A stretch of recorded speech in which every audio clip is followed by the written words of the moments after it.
Hello and welcome back to the channel. Thank you for joining me in another of my wonderful interviews. Today, we're going to find out that there is a stitch-up going on, a national stitch-up by the big main parties to do with elections. You may have had a polling card through. I did a video the other day saying I was not interested in polling. However, I have a councillor who is going to tell me the reasons I ought to be getting involved and how actually we can make a difference at a local level by getting people involved in a very simple process.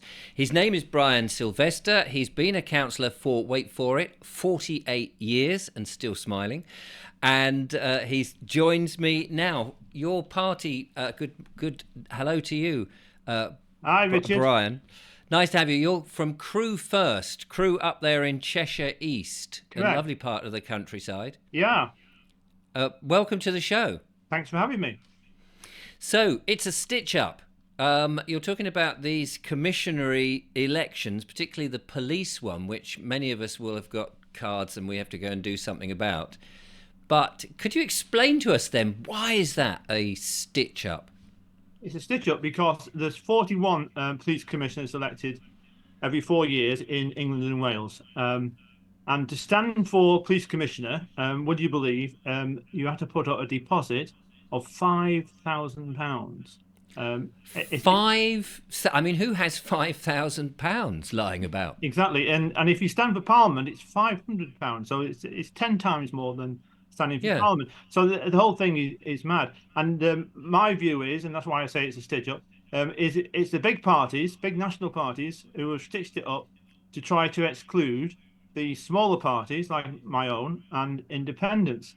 And we wanted to put candidates forward for the police commissioner in Cheshire, and we had candidates lined up to go, but we couldn't afford to lose the 5,000 deposit. And you lose the deposit if you don't get over 5% of the vote. So we're only a small party. We're self-funded, and therefore we couldn't take that risk.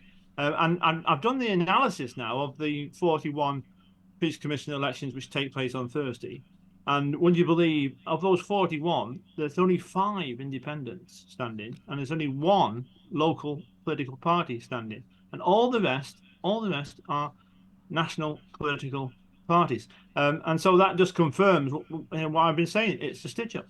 I mean, it certainly sounds like a stitch-up. I mean, it seems ridiculous that it would be 10 times as expensive for a candidate for the national election. Absolutely, and with the national election, if you stand for Parliament, I've stood for Parliament a couple of times, and you get a free post to every elector in the constituency. You don't get that with a police commissioner. You don't get any free post. You don't get anything like that. So the whole thing stinks, really. And what is the influence and the role of a police commissioner? Well, I'm of the view that the whole thing should be abolished, and there's no need for them. I used to serve on the Cheshire Police Committee, and that was, in my view, quite adequate. Our job was to keep try and keep a lookout on what the police were doing and advising the police on how the public felt. And so there's a Cheshire Police Committee, which I was a member of for some time, and we perused what they were doing and made comments. And that was democratic because we were all councillors on that, well, mostly councillors on that, a few co-opted. So that's the way to do it. And I think we should go back to the old system, really, because in Cheshire, for example, you've got a police commissioner on 76,000 a year, and shortly after when he was elected, the previous time, he gave the deputy job to his chief campaign officer for the election at 50,000 a year, all of which paid for by the council taxpayer. Yes, nice to keep it in the family, as they say. It's good, yeah. Yeah.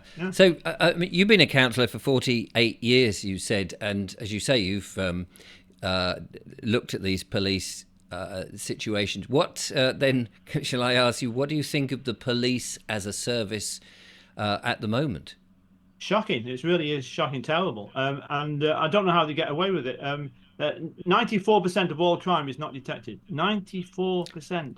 94. And I mean, what was it like say, 20, 30 years ago. Oh, it was a lot higher. The detection rate was a lot higher. And I keep saying on social media, on Twitter and elsewhere, I keep saying, well, why haven't the Home Secretary, the police commissioners, and the chief constables, all of them, why haven't they been sacked? Yeah. If I was in a job where my performance was so poor, where I'm only achieving 6% of what I'm supposed to achieve, surely somebody's got to go, haven't they? And so where is the accountability? Well, the accountability is with the police commissioner, but the police commissioner, the ones that I know, don't hold them to account. The one in Cheshire is a former police officer, so it's all pretty insidious. Yes. Yeah, and I guess it's only down to the people like yourself and those people who can be bothered to make a song and dance about it to get the rest of the public, who seem to be quite apathetic about most things these days, to take notice. I don't understand why more people don't get agitated and angry about the fact that 94% of all crime is not detected. 94%. Yeah. It's Did you think? I mean, it is. It's shocking. It's absolutely shocking. These people are completely incompetent and shouldn't be doing what they're doing. If that's their, you probably have much more luck with a bunch of teenagers going around doing it.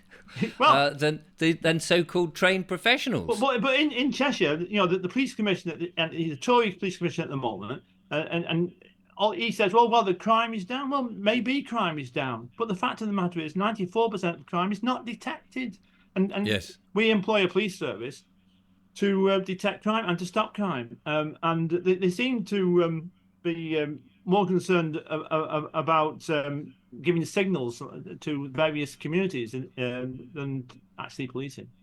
I mean, we have seen a whole load of ridiculous sort of notions that the police are chasing things like hate crimes, sort of these non-crime, hate crime things, which, to get your head around that is a bit daft. Things haven't been, nobody's actually caused a crime, but they're maybe thinking of a crime, or they just don't like something, or they have a difference of opinion, and that becomes a crime. Or you're outside you're outside somewhere praying, or otherwise you've got the police helping enforcement officers to do a civil matter, which isn't a criminal matter. Yeah, exactly. The police should be concentrated on what we pay them for, which is to detect crime and to deter crime. They're far too keen on virtue signalling, saying, look at me, aren't we good? When what the average person in the street wants is to be secure in their home and secure when they go about the streets. And they're not at the moment, because 94, I can't say it often enough, 94% of the crime is not detected. I'm going to write that down, because I may well use that in the thumbnail or the title. 94% undetected. That, I mean, it is staggering. What do you think we should do? I mean, apart from sacking these people, are there competent people out there that could replace them? Well, I'm sure that the average Bobby is they're keen to do a good job. Perhaps they are curtailed from above.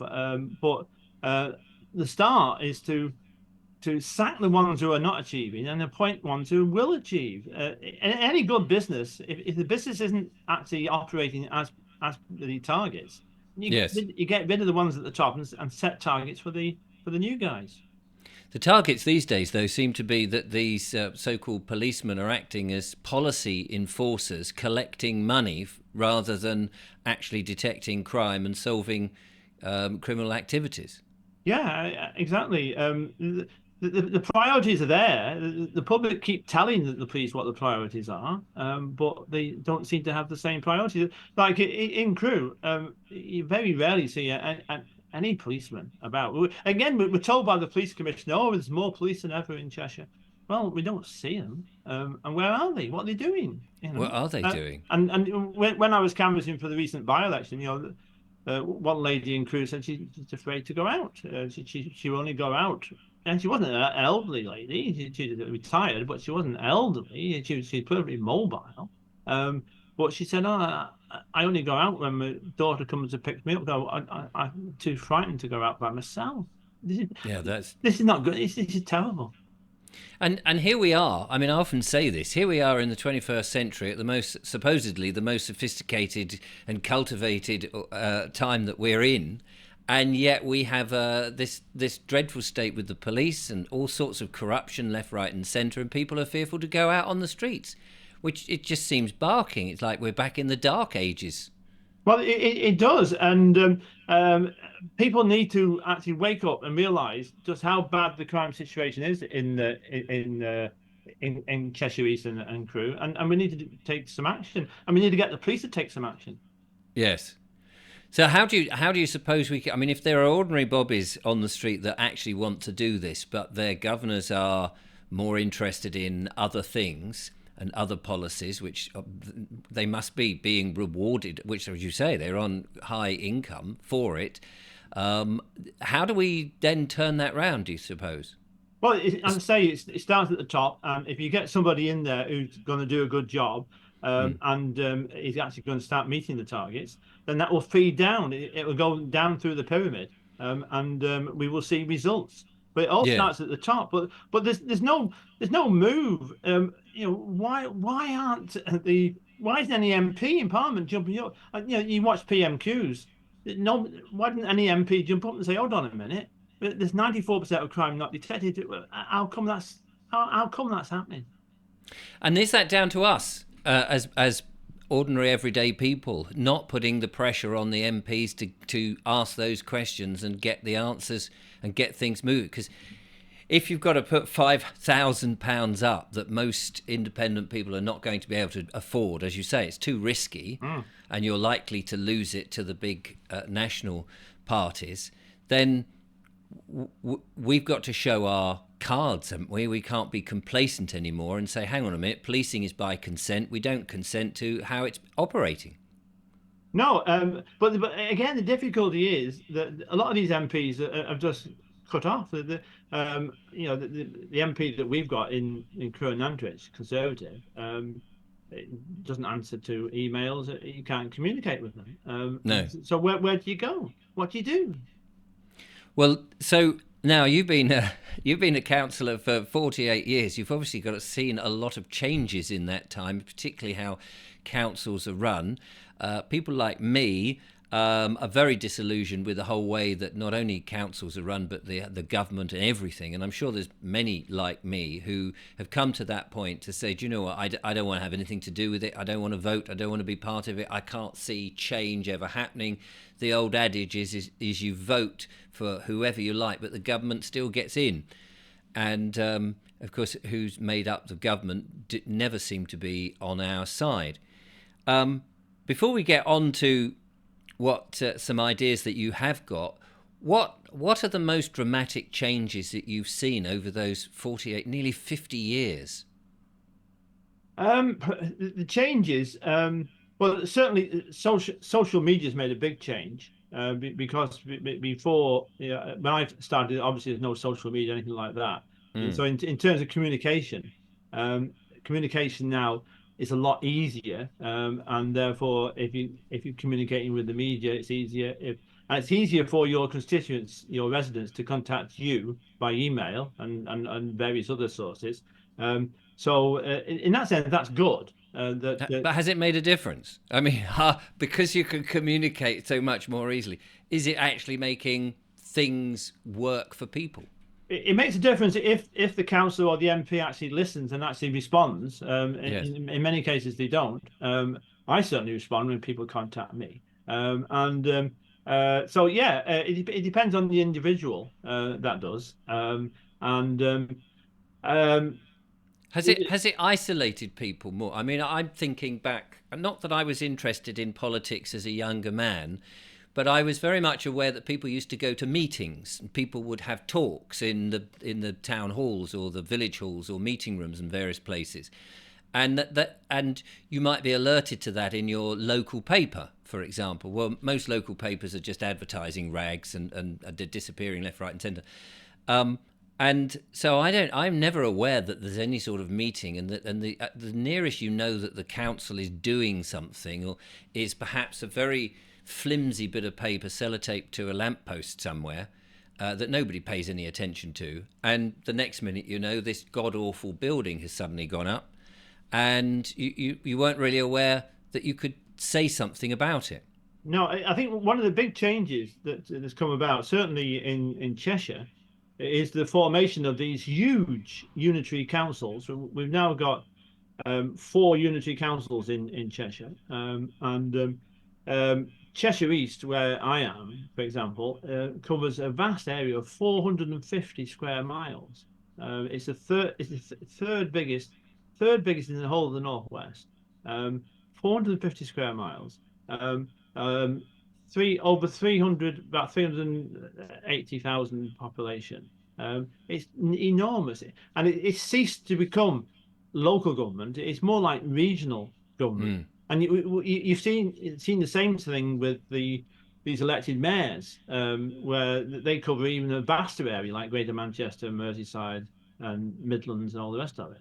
And so, in my view, local government has got too big, and it needs to get smaller. But the move isn't in that direction, and there is a move which I totally oppose in Cheshire to have a joint council for the whole of Cheshire, and possibly an elected mayor for Cheshire, which again is just another unnecessary layer of local government. But what people want basically, Richard, is what they pay the council tax. They want the potholes filled. They want the litter picked up. They want the graffiti removed. They want the fly tipping removed. They want the street lights to be actually in when they should be in, and not a dark street, and things like that. The basics. Mm. But councils like Cheshire East just seem to ignore the basics and spend billions, not billions, sorry, millions on things which nobody ever asked for. And because these councils now, as you say, are expanding to ever increasing sizes, presumably that means the policies coming down from main government are being railroaded left, right, and centre, like things like a green agenda. And these EV parking charging points and more surveillance than ever, etc., etc. All the stuff that, as far as I know, nobody's actually asked for. No, and again, Cheshire East is a classic example. They actually declared not so long ago that they wanted to be a carbon neutral council by 2025, which is only next year. They've now realised that even they can't do that, so they put it back to 2027. But the fact is, they're spending millions of council tax money on this trying to become carbon neutral, which isn't a legal requirement. It's no legal requirement to become carbon neutral by 2027. Again, it's the councillors saying, "Look at me," the virtue signaling, and they're doing something about the alleged climate change. And that's what they're doing. And instead of spending money on the potholes and the litter and all the rest, which I said earlier, they're spending money on something which is totally unnecessary. And people scratch their heads, and they get more than scratch their head, they get angry about why are they spending all this money, our money, on things we've never asked for. Absolutely. And so what do people do? How are they protesting against this? Or are they just shrugging? I mean, what is the attitude of people these days? Do they just put up with it and go, oh, well, that's the council, and just try and get on with things? Or are they making a noise and stamping their feet? Well, you're not going to change anything unless you get involved. And so that's why I set up Crew first in 2020, because Crew is going downhill so fast, it's worrying. And shortly there'll be no town centre left. It's just criminal what's been happening there. So we set up Crew first 2020. Last year was the all-out election for the Crewe Town Council and Cheshire East. And in Crewe, we put up there's 30 seats altogether in Crewe. There's 20 Town Council, 10 Cheshire East seats. We put up 30 candidates, and in the Town Council election, we got 29% of the vote, which is remarkable. And in that vote, we got 29%, and it's quite wrong that we got one councillor elected, but with 29% of the vote, if we had a fair voting, that's another thing. If we had a fair voting system, then we would have 6 town councillors, not one. And that's what we're up against. But the thing is, what the point I'm making is that from nothing, we created a party that took on the Labour Party in Crewe, and Crewe's been Labour forevermore, But it's not true for evermore now. It's not Labour for evermore now. It's beginning to change, but it's a difficult process. And the difficulty in Cheshire East is that the elections are only every 4 years. Right. Lots of councils have elections virtually every year, which I favour, because that Yes. keeps the councillors on the toes. Because at the moment, councillors in Cheshire East, a lot of them just get elected and they go missing for 3 years and then come back and say, "Look at me." Look at me. Yes, I've just given my staff the instructions. I'll be who knows where. So I mean, and this is going on across the country, of course, up and down the country, similar patterns. You mentioned the town centre. You said it's going downhill rapidly. So what's and again, I think this is happening all over the place. It's certainly happening in my town down in Worthing in Sussex. But you drive through and you see some very strange decisions having been made. So specifically, what's happened in Crewe that has turned it less than desirable? Well, it's quite a long story, but to cut it short, the council purchased part of the town centre called the Royal Arcade for grossly inflated £6 million, and then proceeded to knock it down, demolished it. They demolished their £6 million investment, and said, look, we're going to build a £50 million grand development of new shops and new entertainment and bowling alleys and cinemas, and isn't it going to be wonderful? And you can guess what happened. Nothing. We ended up with a hole in the centre of the town, and what we've got now is again not what we asked for. We've got an £11 million multi-story car park for a town centre where nobody goes to. So why would any council in the right mind spend 11 million on a multi-story car park that nobody, well, very few will use? And I hope it's gold plated or something, this car park. no, but so all the grand things that were promised to the good people of Crewe, the shops, the entertainment, the bowling alleys, the cinemas, nothing. Just a hole in the centre of the town.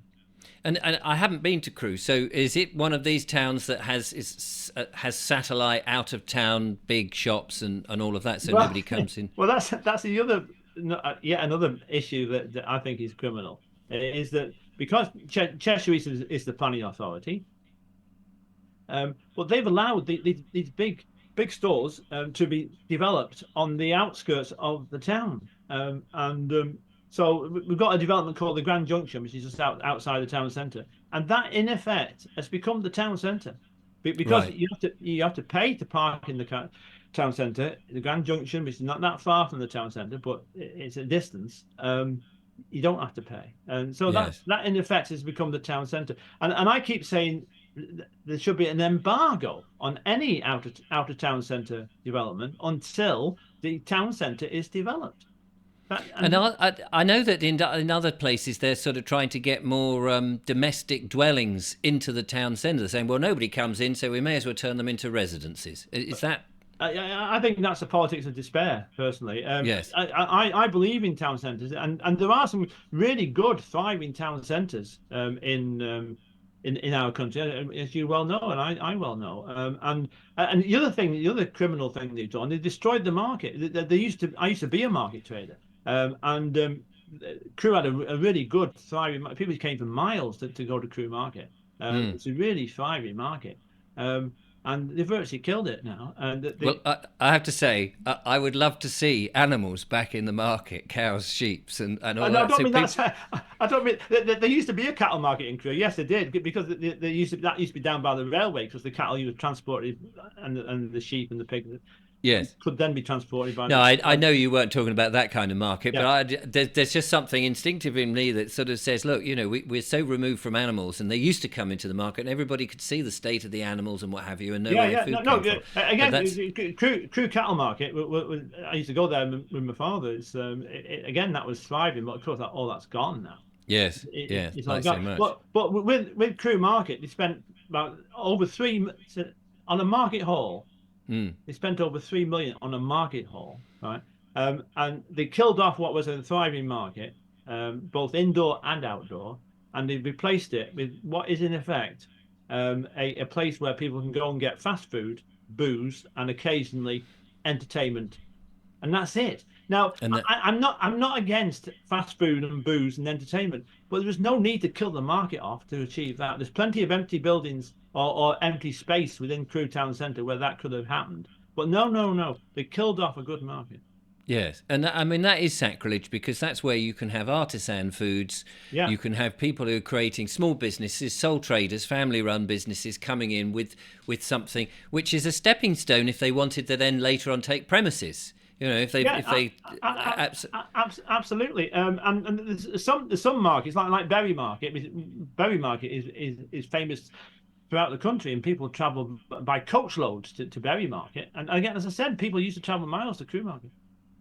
So it just sounds like these councillors are complete, again, like the police commissioners and all of these top end people. We know that there's a plan to run down the country. I mean, it is so self-evident, and it's happening everywhere. And we know the influence of the WEF and all of this, and the government's sort of hell-bent net zero policies that they're railroading through with 5G and all the other stuff that's coming in. I know that when you originally emailed me, you said that there are ways to get people in to circumvent or to make change quite rapidly. Can you tell us something about your ideas there? Yeah, if any of your listeners or viewers are interested in becoming a councillor, that there is an easy way which to become a councillor, and most people don't realise it because it's simply not publicised. Right. And the point is, in England, there's almost 10,500 parish and town councils. 10,500. Now, a town council is just a glorified parish council, really. It's a big parish council, so they've got the same powers, so they're equal in terms of powers. And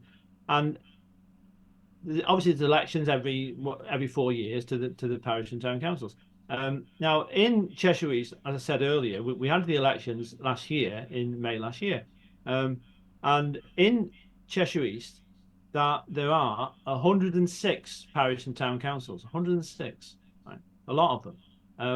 And in 83% of them, there was no election.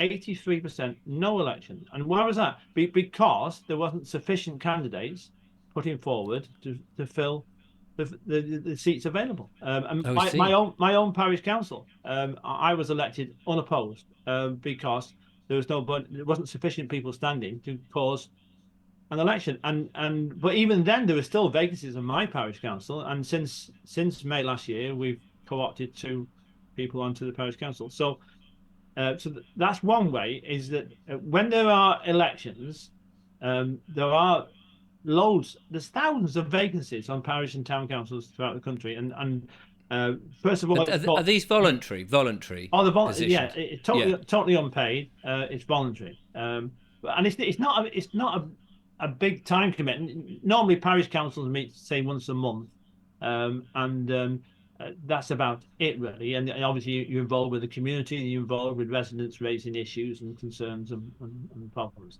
And the job is what you make it, really. So there's all these vacancies because the places aren't filled in the elections. And then the second way which vacancies occur is when people sadly die or they resign or move away. And then if that happens in a parish town council, then the vacancy is advertised.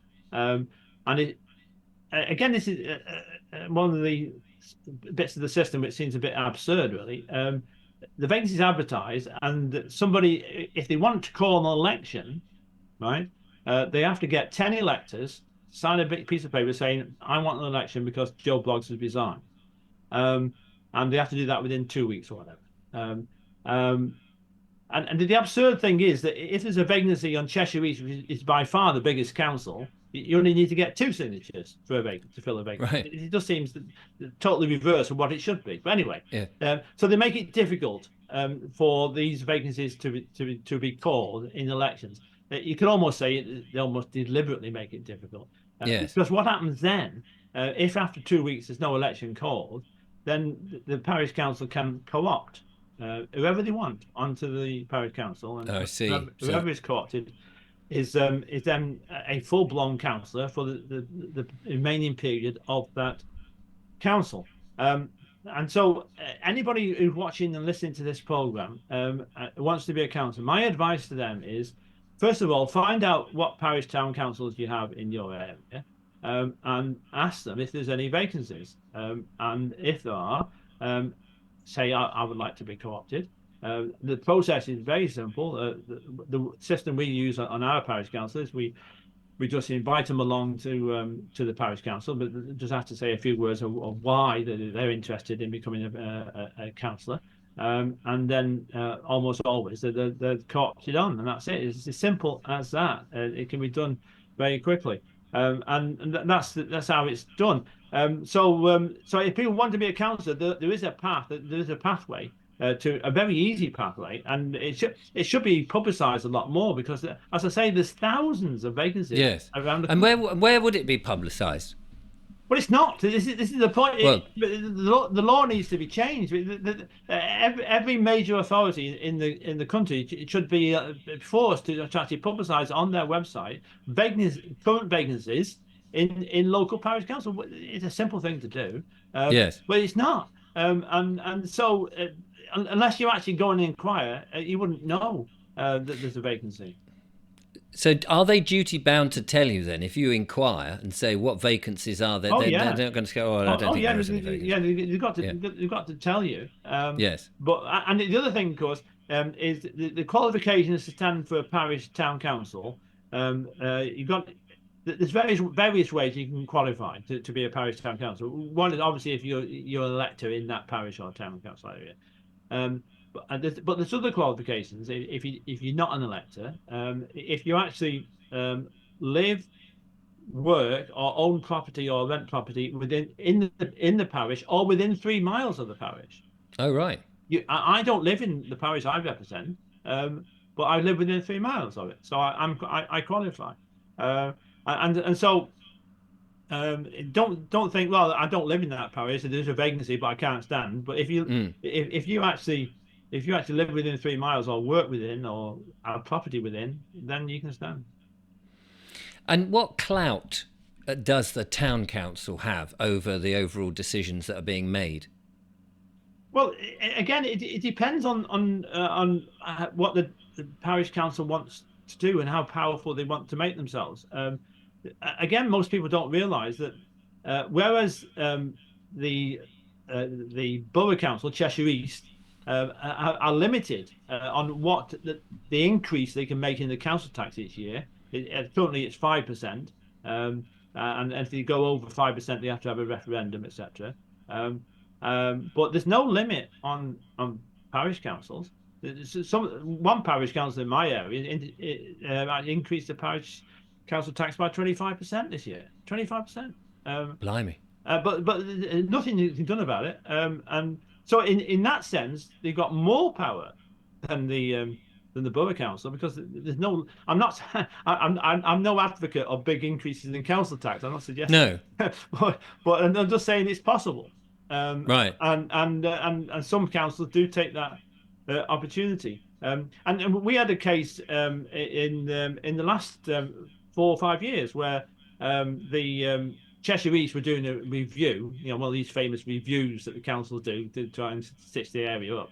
And they came along and said, we want to abolish your parish council. We want to move the bit I represent now into Crewe, and another bit into an adjacent parish, and all the rest of it. And we said, no, we're not having that. And again, something which people don't realise, which is a very useful tool. A parish, local electors can actually call what they call a parish poll.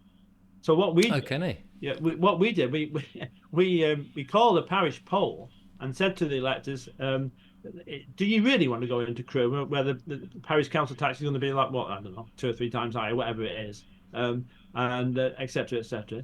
And lo and behold, and rather unsurprisingly, around about 90% of them said, no thanks. No thanks. No thanks. We're perfectly happy as we are, thank you. Yes. And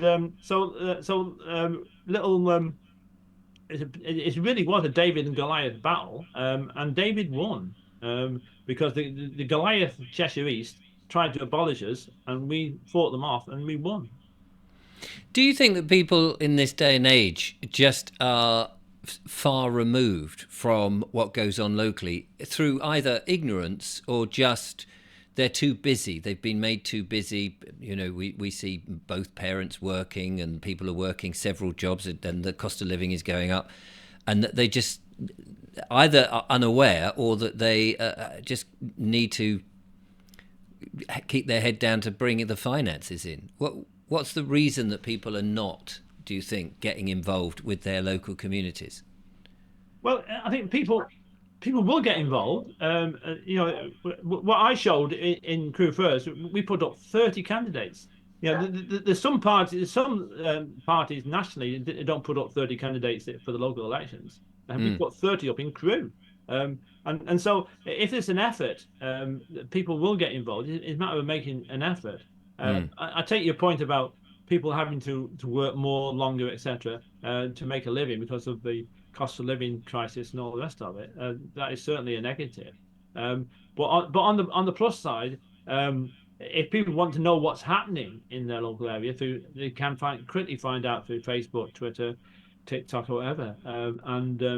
So it is easier to find out what's going on. But can I also say you mentioned earlier about the local newspapers, that they are really a disaster because although we are clearly now the second party in Crewe, we took 29% of the vote, and in the town council, and the Tories took 10%. And so we're clearly the second party in Crewe. But it's almost impossible to get any coverage in the local newspapers. I pull my hair out really because it's not fair coverage. We've proven that we represent a large chunk, almost a third of the population of Crewe, and it's difficult to get anything. And if it wasn't for the social media, we wouldn't get any messages out. Yes, and is that a deliberate policy on the papers? Well, it seems to be. I've made various complaints about it, but nothing ever gets done about it. But something definitely needs to be done because we're not getting fair coverage at all.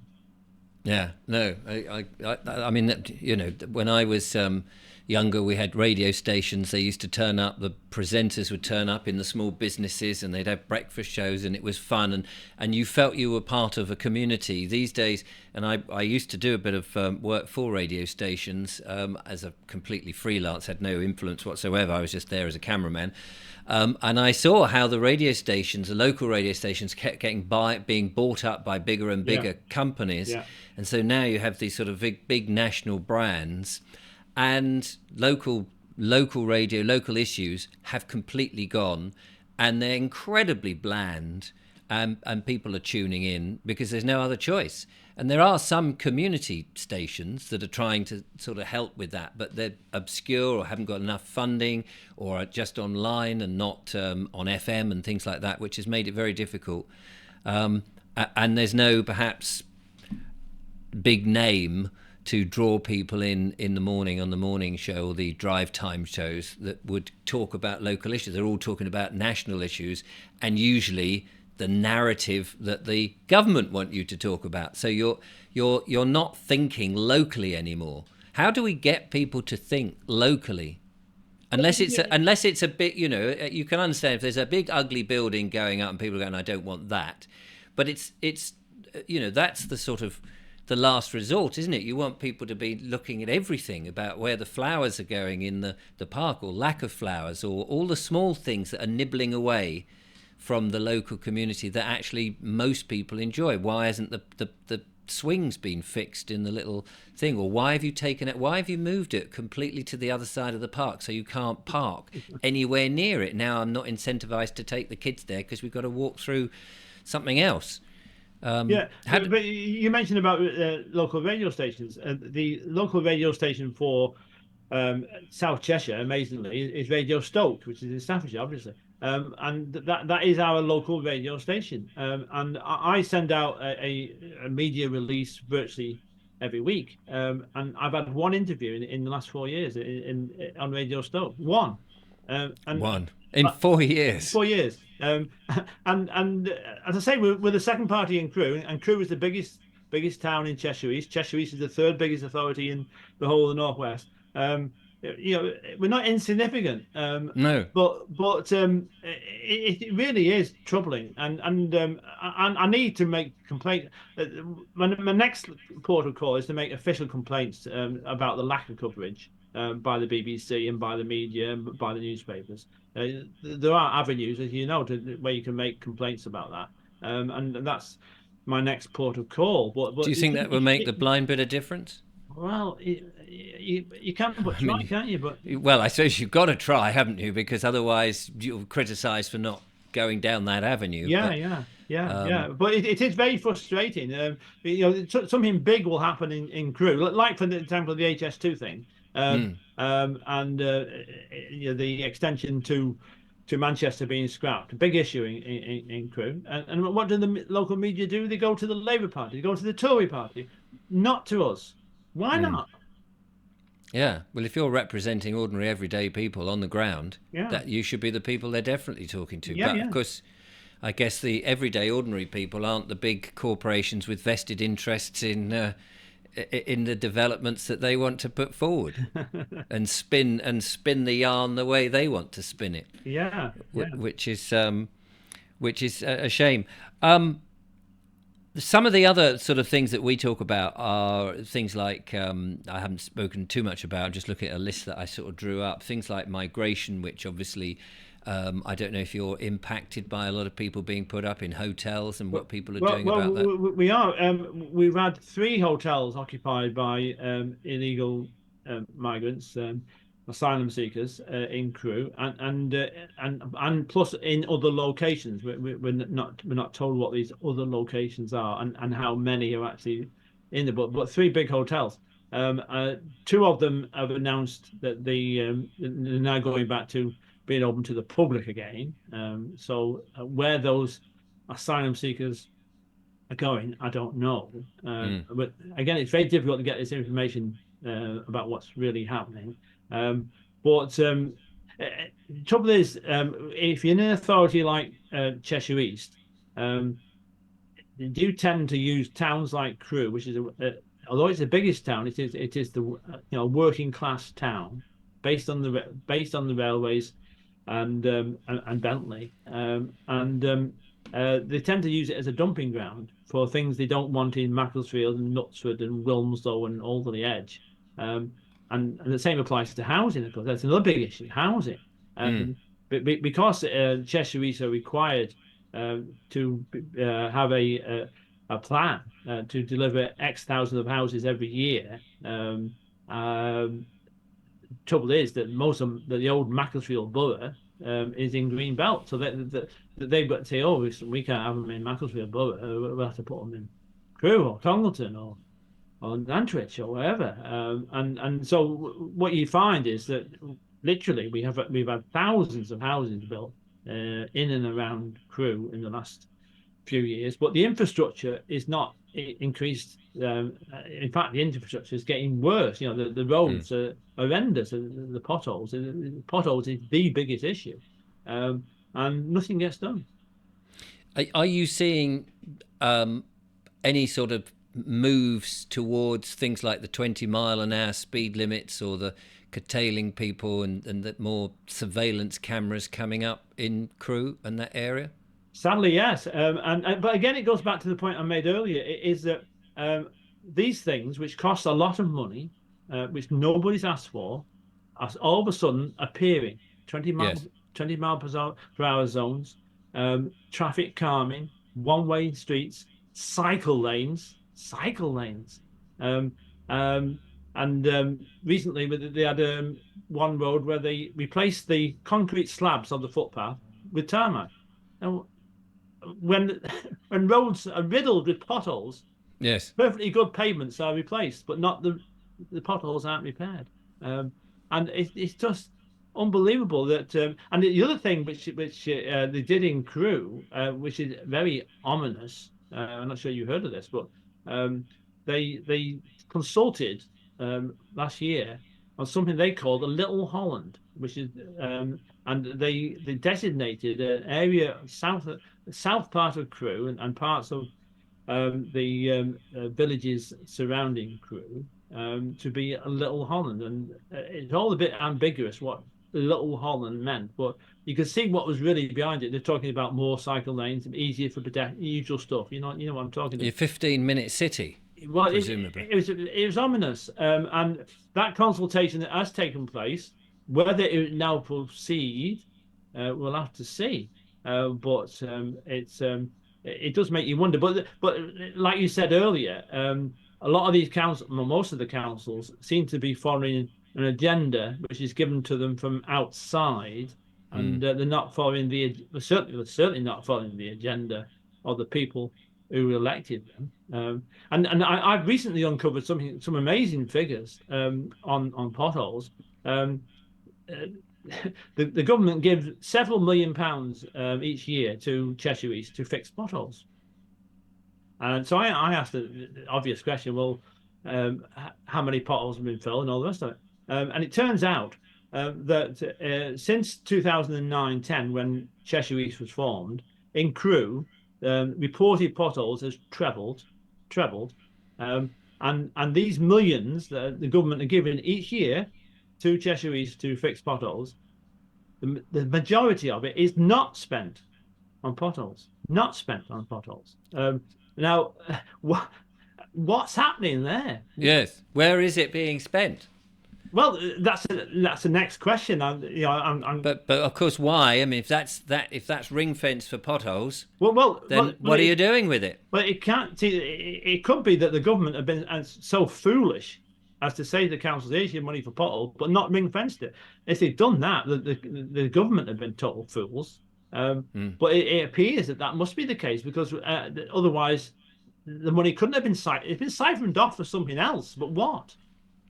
Yes. And the thing is, if you ask people in Crewe, what's your priority? Potholes. And then a lot of people say, oh well, you can't really blame the council because the government have cut all the funding for councils. Don't you realise that councils haven't got the funding now? Well, what I'm saying is, from the evidence I've got from the Freedom of Information, is for the last few years, the council has been given millions, and more than half of it's not been spent on potholes. Incredible. The trouble is, none of this now surprises me, knowing, doing this channel and knowing about all these nefarious agendas, the WEF and all these sort of things. You wonder how much ordinary everyday people are aware of any of it, and they're not aware that they're being pushed into one agenda, of which all of these are incremental signs. And as you said, not replacing paving slabs on pedestrian walkways and putting tarmac, which you can see will be cycle lanes in the future, and not fixing the potholes because they don't want you in the cars anyway, so that people in the end go, there's no point taking the car because I just keep ruining my suspension or bursting my tyres or whatever it is. And you can see this sort of very slowly, very carefully, very organised way of pushing people so they think they don't want the correct infrastructure which would make a local community work and thrive, and they're pushing them into this never-ending hellhole. But that's the other thing on potholes, where Cheshire East actually their criteria for saying potholes should be fixed is a lot higher than a lot of other councils. So a pothole's got to be a lot deeper in Cheshire East before it is fixed. So therefore more accidents and more damage to cars. And also, it had been revealed recently that of all the many complaints and taken by motorists against Cheshire East because their car has been damaged by a pothole, only 3% actually get paid. 3%. So it's you're virtually wasting your time trying to get money out of Cheshire East for potholes. So 97% are just not getting any compensation whatsoever for the state of the road. So, but people regularly tell me that they'd have to spend hundreds of pounds repairing the car because of a pothole damage. Yes. And it would appear from the figures that even if you went to the council and said, look, come on, pay up, your chances of getting paid out is virtually non-existent. I mean, at some point, people just got to stop paying road tax. I think they've changed the name, haven't they, from road tax now to vehicle tax or something, because they're not fixing the roads with what the name would imply. So somebody told me that, and I need to check that on my next tax tax thing, because I think they've changed the name, so that now you're taxing the vehicle, not taxing the road. I mean, we're taxed, if you run a car, I mean, blimey, you've got the tax on the petrol, which is astronomical. You've got the MOT every year, and not that I disagree with an MOT. It's good to drive something that's safe. And then you've got the motor tax, just for the pleasure of the government to let you drive it. Then, of course, you've got the insurances and all of those things. But half of what we pay in petrol is tax. Half. Yeah, I mean, it's just astronomical. So anyway, your biggest, apart from it's a stitch up with the police commissioners, which will surprise people, and thank you for letting us and alerting us on that, is to get people to sort of get off their arses and get involved. There are ways, and there are ways by going to the council and saying, what are the vacancies? Where are they? And then once you're in, make it your own. And really start. If anybody wants any help or assistance, I'm on Twitter, I'm on TikTok, I'm on Facebook, I'm on various social media sites. On Twitter, it's at Councillor B Silvester, and on TikTok. And I'll get the links from you and put them in the description. And I'm only two, but several people have contacted me and said that, and I'm only too keen to help. But the thing is, people get this. Get this strange impression. Say, "Oh, I couldn't be a councillor. Oh, dear me, I can." Anybody can be a councillor. Anybody can be a councillor. And you don't have to be somebody who makes great speeches or anything like that. Nothing like that. As long as if you're interested in your local community and you want to improve your local community, and who doesn't, then get involved. And the opportunity is there. And it really is a scandal that we've got thousands of vacancies and nobody publicises them. And like we said earlier, they should be on the websites of the councils, shouldn't they? Well, I mean, I do think that all of this is deliberate, and we've had our attention diverted away to believe that these vacancies, or not even to know that these vacancies exist, because by doing so you could make change. And I think it's only now at the 11th hour we're starting to see the plans unfold, but we've still got time if people get involved and become part of it, and because it's grassroots up, it's going to make the change. Yeah, and it's a good job. It's a godsend, really, that we've got social media to actually get this message across, because without social media, like you said, the local press don't do anything, and the local radio don't do anything. It'd be impossible to get your message. At least we can get the message out there now. Absolutely. How long that will last, we don't know, do we? No, well, as long as it's here and we can use it, absolutely, we got to. Brian, it's been an absolute joy to talk to you. Thanks, Thank you so much for all of that. Good luck with all the elections. And before we go, should just show us that picture behind you that you've been coveting there. Is that you and your good lady? Yeah, that's me and Sheila. Let me just, I'll go to, if you tilt it up a bit, there we go. There we go. Fantastic. And you were the mayor? We were the last mayor of Curran Nantwich in 2009-10. Wow. No, how about 2008-9, sorry, 2008-9. There you go. Fantastic. Well, congratulations. What was it like being a mayor? Oh, it was a great experience. I enjoyed it greatly, and it's wonderful. And I'm fully in favour of mayoralties and things, because they do a lot of great work. And the thing about being mayor, what it really brings it home to you is that in a local community, there's so many groups doing good work that just under the surface, that a lot of people, like the Samaritans and all these sort of people, yes, you don't realise they're there, but they are there. And as mayor, you get invited along to speak to them and meet them. It is a real eye opener that we're lucky to have local communities where people, lots of people, devote their lives voluntarily to help in their and that's one of my big bugbears about the honours system. My view is that honours should only go to those who devote their time voluntarily to helping others, not these pop singers and footballers. No. I mean, they're already millionaires to begin with. It's just another little trophy to stick on their jackets and things, or mantelpiece, whatever it is, in their big mansions. Anyway, well, congratulations. Thank you for telling us all of that. I think that will be quite a wide opener, and that 94% of crime goes undetected. Yeah. That is just shocking. It is. And it would be interesting to see what people have to say about that in the comments, which we, of course, would love to read. Brilliant. In the meantime, I'll be back with more monologues and more wonderful guests. But Brian, thanks for being a guest. It's been an absolute joy to you. Good luck with everything you do. So all I can now say is from Brian and I, thanks for watching. Till next time, goodbye. Goodbye.